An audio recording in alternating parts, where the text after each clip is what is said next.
Well, Quebec's Court of Appeal has ruled against suspending sections of the province's secularism law, known as Bill 21. Now, the law prohibits public sector workers deemed to be in a position of authority from wearing any religious symbols on the job. Well, now civil rights groups are vowing to keep up their fight. Joining us is the director of the Equality Program at the Canadian Civil Liberties Association, Noah Mendelsohn. Aviv, good to have you with us. First of all, your personal reaction when you heard the ruling. I was very upset when I heard the ruling. It's a devastating decision for the people, first of all, who are affected, and for everybody who cares about rights and freedom and equality and justice, and many people in this country do. What would some of the next steps possibly be? What happens now?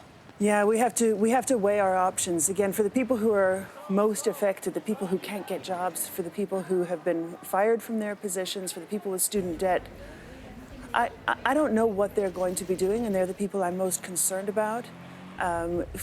Legally, you know, we can look at the possibilities. You know, people have been asking us whether we want to appeal this decision.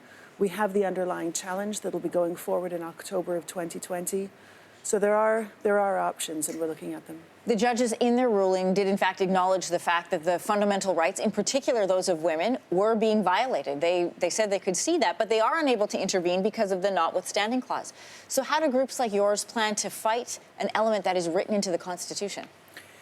Well, I think there are a number of responses. First of all, the Chief Justice of Quebec didn't come to the same conclusion. If it had been up to her, her dissenting position was that, in fact, she would have suspended the application of the law.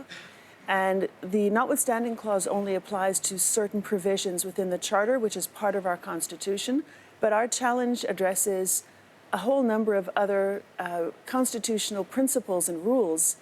And we say that this law is unjust and unconstitutional. I think a lot of Canadians look at this law, you know, friends of my daughters wear head coverings. And I think, you know, in this country, we tell women, you can do anything you want, you can be anything you want, except if you want certain jobs in Quebec, is the caveat we now have to add. Well, that's right. Unless you are, you know, a Muslim woman who believes as part of your faith that you need to cover your hair and wear a hijab, that's right. Then the government shouldn't be dictating to girls and women what they should wear and shouldn't be dictating what they should not wear. But that's exactly what hasn't happened. And as one of the women who was affected commented, she said, if this is supposed to empower women, I now can't work. My husband is the only person who's bringing in money in the family. How does that empower me? How does that make women more independent? In the application, you know, where you're planning to fight some of the elements of the notwithstanding clause, to work around the notwithstanding clause, what would some of those be? I think a lot of people in Canada don't realize that there are other avenues to take. Well, some of the constitutional arguments that we raised before the court and that will still be heard next October have to do with the fact that regulating religion or non-religion is a federal power. It's not within the province's power to actually pass a law like this. So that's one of the law is also impermissibly vague. And vagueness isn't really a way in which we can live our lives, and it is a violation of another constitutional principle. There's also Section 28 of the Charter, which guarantees gender equality. And as you noted, the court recognizes that Bill 21, what became the laïcité law, violates gender equality, and in particular, that of Muslim women. It is a fight that is far from over. Noah Mendelsohn, Aviv, thanks for coming on this morning. Thank you for having me.